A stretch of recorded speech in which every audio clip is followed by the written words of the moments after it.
Hello और नमस्कार दोस्तों, स्वागत है आपका शिक्षा सूत्र बाय दीपक यूट्यूब चैनल पे। दोस्त, 5 अगस्त की परीक्षा समाप्त हो गई है ग्रुप डी की, और साइंस के सारे शिफ्टों के क्वेश्चन मैं आपके लिए लेके आया हूँ। एकदम हूबहू वही क्वेश्चन जो पूछे गए थे। बाकी इसका पीडीएफ जो है मेरे टेलीग्राम चैनल पे मिल जाएगा। इस वीडियो के डिस्क्रिप्शन में मैं टेलीग्राम चैनल का लिंक डाल दूंगा। ठीक, तो वहाँ से जाकर आप पीडीएफ भी देख सकते हैं। एक एक क्वेश्चन आपको मेजर्ड किया हुआ देख लेते हैं। पहला क्वेश्चन क्या था। शुरुआत पहले शिफ्ट से हो रही है, पहला दूसरा तीसरा ऐसे करके चलेगा। ठीक है, इन सबको पूरा आइडिया मिल जाएगा कि साइंस में क्या पूछ रहा है। ठीक है, पहला क्वेश्चन था, in plants the absorption of water and minerals salt from soil is carried out by which part of the plant. कह रहा है कि पौधों में जो वाटर और मिनरल्स जो एब्जॉर्ब किया जाता है पौधों के किस पार्ट से किया जाता है। तो जो ऑप्शन था उसके अकॉर्डिंग वहाँ पर रूट ऑफ राइट आंसर था। ठीक है, दूसरा क्वेश्चन उन्होंने पूछा, why does the clear sky appears blue in atmosphere. कह रहा है कि हमारे एटमॉस्फेयर में जो है जब आकाश एकदम क्लियर होता है तो हमें ब्लू क्यों दिखाई देता है। तो उसका आंसर था due to more scattering of shortest wavelength of light. जो जिस लाइट का वेवलेंथ छोटा होता है वो स्कैटरिंग की वजह से ब्लू दिखाई देता है। ठीक है, और इससे क्वेश्चन थर्ड शिफ्ट में भी आए हैं। ठीक है, तो याद रखिएगा बहुत सारे क्वेश्चन सिमिलर थे तो मैंने उसको छोड़ दिया है। जैसे कुछ क्वेश्चन कॉन्सेप्ट एक ही था, जैसे स्कैटरिंग ऑफ लाइट से क्वेश्चन पूछ दिया, स्कैटरिंग ऑफ लाइट से सन से रिलेटेड क्वेश्चन पूछ दिया था, लाल क्यों दिखता है। तो ऐसे क्वेश्चंस मैंने ड्रॉप कर दिए हैं। इंपॉर्टेंट क्वेश्चन जो आपको आ सकते हैं आगे आने वाले एग्जाम में वो मैं बता रहा हूँ, इसके बेस पे आगे पीछे इसका पढ़ लीजिएगा। क्वेश्चन नंबर 3 कह रहा है, चिकित्सा क्षेत्र में उपयोग किए जाने वाले अल्ट्रासाउंड यानी कि सोनोग्राफी में शरीर के आंतरिक अंगों का चित्रण किस प्रकार किया जाता है। तो जो वहाँ पर ऑप्शन दिया था उसमें था उत्तकों के परावर्तित ध्वनि तरंगों के विश्लेषण से, यानी कि by analysing sound wave reflected from the tissue. क्या होता है, sound wave reflected from the tissue, इससे किया जाता है। मतलब टिश्यू टेप पढ़ के जाना है और साउंड और टिश्यू दोनों मिक्स करके क्वेश्चन बना रहे हैं। मतलब क्वेश्चन जो है इस बार का थोड़ा मॉडरेट लेवल का आ रहा है तो ध्यान देना है। अगला क्वेश्चन था, एक कोशिकीय जीव पैरामीशियम जल से भोजन के कणों को किस संरचना के लयबद्ध गति द्वारा अपने मुख तक ले जाता है। मतलब सिंपली पैरामीशियम जब पानी से अपना भोजन लेता है तो किसके जरिए लेता है, तो उसको बोलते हैं सीलिया। पक्षा पक्षमा पक्षमाभ बोलते हैं। क्या बोलते हैं, पक्षमाभ। ठीक है, अगला जो क्वेश्चन पूछा उन्होंने, देखिए बहुत इंपॉर्टेंट न्यूमेरिकल्स भी पूछे गए हैं। ठीक है, तो ये क्वेश्चन मैं इसलिए बता रहा हूँ, हो सकता है ये क्वेश्चन ना है पर इस कॉन्सेप्ट के आगे पीछे आपको पढ़ के जाना है क्या पूछ रहा है, कैसे पूछ रहा है। If an electrical appliance usage a power of 85 watt for 30 second find the total work.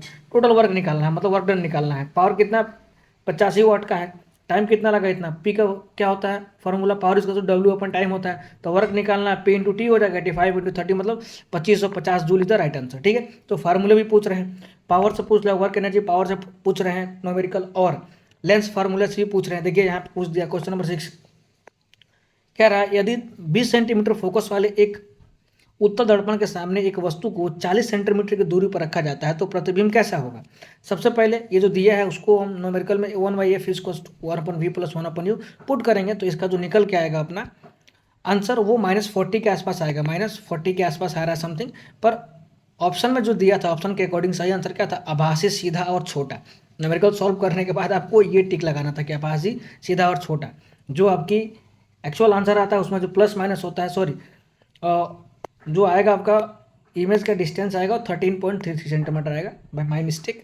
ठीक है, तो इसको निकालने के बाद प्लस माइनस के जरिए आपको ये बताना था। ठीक है, अगर किसी को अच्छे से कॉन्सेप्ट पता है तो निकालने की जरूरत नहीं, डायरेक्ट आंसर बता देता हूँ। क्वेश्चन नंबर अगला जो पूछा, when copper is heated strongly in presence of air. कह रहा है कि अगर कॉपर है, कॉपर को हवा के उपलब्धता में जलाया जाता है, अब ब्लैक सब्सटेंस इज फॉर्म। कह रहे काला चीज़ बनता है। ठीक है, इसके सरफेस पे वो क्या होता है, वो होता है कॉपर ऑक्साइड। क्या होता है, सीईओ, कॉपर ऑक्साइड होता है। ठीक है, अगला जो क्वेश्चन पूछा उन्होंने, what is the weight of ratio of nitrogen and hydrogen in the single molecule of ammonia. Ammonia का ये फॉर्मूला दे दिया, पूछा इसमें नाइट्रोजन और हाइड्रोजन का क्या होगा रेशियो। तो नाइट्रोजन का एटॉमिक मास कितना होता है भाई, 14, और हाइड्रोजन का 1 होता है, 1 × 3 करेंगे तो 14:3 आएगा। रेशियो क्या हो जाएगा, 14:3 इधर राइट आंसर। ठीक है, अगला जो क्वेश्चन पूछा उन्होंने कि जब काले रंग का कॉपर ऑक्साइड की अभिक्रिया तनु HCl यानी कि डाइल्यूट हाइड्रोक्लोरिक एसिड से कराई जाती है तो सॉल्यूशन का रंग क्या हो जाता है, ब्लू ग्रीन होता है। सबको पता है, ये 1 लाइनर क्वेश्चन है। ये थोड़ा सा आसान क्वेश्चन था पर देखिए कॉपर सल्फाइड केमिकल रिएक्शन से क्वेश्चन पूछ रहे हैं। क्वेश्चन नंबर 10, ये ईस्ट यानी कि ईस्ट की उपस्थिति में गन्ने के रस की किण्वन यानी कि फर्मेंटेशन की प्रक्रिया द्वारा बनाया जाता है। क्या बनाया जाता है भाई? गन्ने के रस से इथेनॉल बनाया जाता है। इथेनॉल क्या होता है? टाइप ऑफ अल्कोहल होता है। ठीक है, अगला जो क्वेश्चन है उन्होंने पूछा कि जलीय विलयन H प्लस आयन की सांद्रता के आधार पर HCl और CH3COOH मतलब एसिटिक एसिड में क्या अंतर है? दोनों में अंतर पूछा था और जो ऑप्शन दिया था क्या था? HCl क्या है? स्ट्रॉन्ग एसिड है और CH3COOH क्या? एक वीक एसिड है, मतलब कमजोर अम्ल है। यही ऑप्शन में था भाई, यही आंसर था उसका। अगला जो क्वेश्चन नंबर 12 उन्होंने पूछा कि if an object is moving with uniform और कांस्टेंट एक्सेलरेशन, कह रहा है कि एक्सेलरेशन का कांस्टेंट है, what will be its velocity time graph? Velocity time graph क्या होगा बताना था। एक समान ढाल वाली एक सीधी तिरछी रेखा होगी। क्या होगी? एक समान ढाल वाली एक सीधी तिरछी रेखा होगी। इसका पीडीएफ मैं आपको टेलीग्राम पे डाल दूंगा। अगला क्वेश्चन उन्होंने पूछा कार्बनिक रसायन विज्ञान के अनुसार जब संतृप्त हाइड्रोकार्बन यौगिक को हवा में जलाया जाता है तो वे किस प्रकार की ज्वाला का निर्माण करते हैं? तो स्वच्छ और नीली ज्वाला का निर्माण करते हैं। किसका? स्वच्छ और नीली ज्वाला का। अगला जो क्वेश्चन पूछा what is the total sum of the number of protons and neutrons in the nucleus? कह रहा है न्यूक्लियस में प्रोटॉन और न्यूट्रॉन के सम को क्या बोलते हैं? एटॉमिक मास बोलते हैं भाई, सबको पता है। क्वेश्चन पूछने का तरीका थोड़ा अलग है पर क्वेश्चन वो पूछ आसान ही रहे हैं। ठीक है, अब देखिए वेजिटेटिव प्रोपगेशन से क्वेश्चन आया था।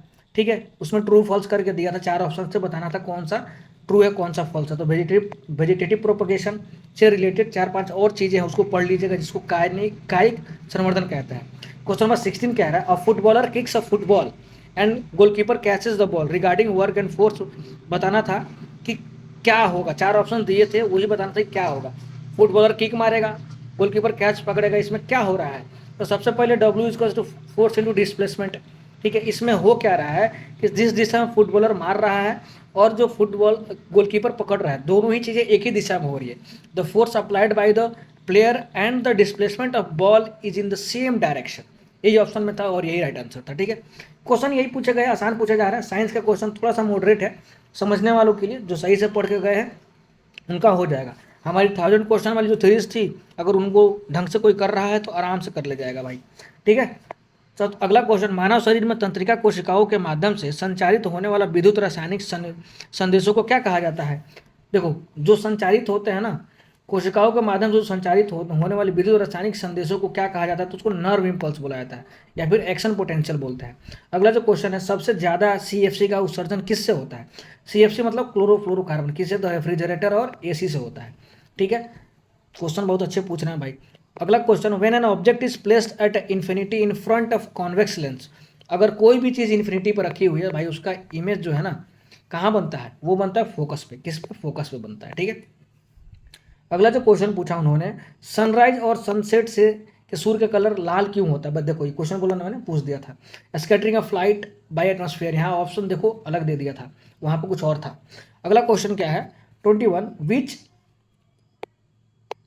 Which is the correct for homologous यानी कि समजात ऑर्गन। समजात ऑर्गन के लिए क्या सही है? तो उसमें समजात होमोलोगस ऑर्गन में क्या होता है? सेम ओरिजिन और स्ट्रक्चर सेम होता है बट उनका फंक्शन क्या होता है? काम करने का तरीका अलग होता है। ठीक, अगला जो क्वेश्चन पूछा विच टिश्यू प्रोवाइड केमिकल स्ट्रेंथ, कह रहा है कि विच टिश्यू प्रोवाइड मैकेनिकल स्ट्रेंथ, मतलब जो मजबूत करता है, तो वो स्क्लेरन कायमा है, स्क्लेरन कायमा का काम होता है। ठीक है, उसके बाद पूछा कि main function of meristematic tissue, meristematic tissue का फंक्शन पूछा था। तो भाई ये कल भी पूछा था क्वेश्चन, क्या होता है? सेल डिवीजन और ग्रोथ को प्रमोट करता है। अगला जो क्वेश्चन पूछा which process does not consume oxygen, किस प्रोसेस में ऑक्सीजन नहीं होता? 4 ऑप्शन थे, उसमें से क्या था? फोटोसिंथेसिस है, जिसमें ऑक्सीजन की जरूरत नहीं पड़ती है, पौधे कार्बन डाइऑक्साइड लेते हैं। ठीक है, अगला जो क्वेश्चन था left ventricle of heart pumps oxygenated blood directly in which part, कह रहा है कि जो हमारा हार्ट का जो 4 पार्ट होता है उसमें से जो लेफ्ट वेंट्रिकल होता है, जो ऑक्सीजन युक्त ब्लड होता है वो कहाँ डायरेक्टली भेजता है? तो अरोटा में भेजता है। किसमें? महाधमनी में। अब देखिए हार्ट के से रिलेटेड चारों चीज़ें पढ़ लीजिएगा, हार्ट से क्वेश्चन आ रहा है। ऐसा यूनिट ऑफ वेलोसिटी पूछा था उन्होंने, सबको पता है मीटर पर सेकंड। अगला पूछा अ machine does 3000 joule of work in 30 second, कह रहा है 3000 जूल काम कर रहा है 30 सेकंड में। पावर निकालना है, P इक्वल टू W/T, 3000/30 मतलब 100 वाट। राइट आंसर न्यूमेरिकल पूछ रहे हैं। अगला जो क्वेश्चन पूछा उन्होंने what is the main function of the frontal lobe of the brain, जो हमारे दिमाग का सामने वाला हिस्सा है उसका काम क्या होता है? थिंकिंग और डिसीजन लेना, सोचना और चीज़ों पे डिसीजन लेना, इसका मेन काम होता है। ठीक, आगे जो शिफ्ट 3 है उसके कुछ क्वेश्चन बचे हुए हैं उसको इसमें ऐड कर देंगे हम, ठीक है। जब PDF प्रोवाइड कराएंगे उसमें ऐड कर देंगे। कुछ क्वेश्चन छोटे हैं पर लगभग सारे जो मेन इंपॉर्टेंट क्वेश्चन है जहाँ से आगे आने वाले एग्जाम्स में क्वेश्चन बन सकते हैं वो सारे क्वेश्चन मैंने ऐड किए हैं, ठीक है।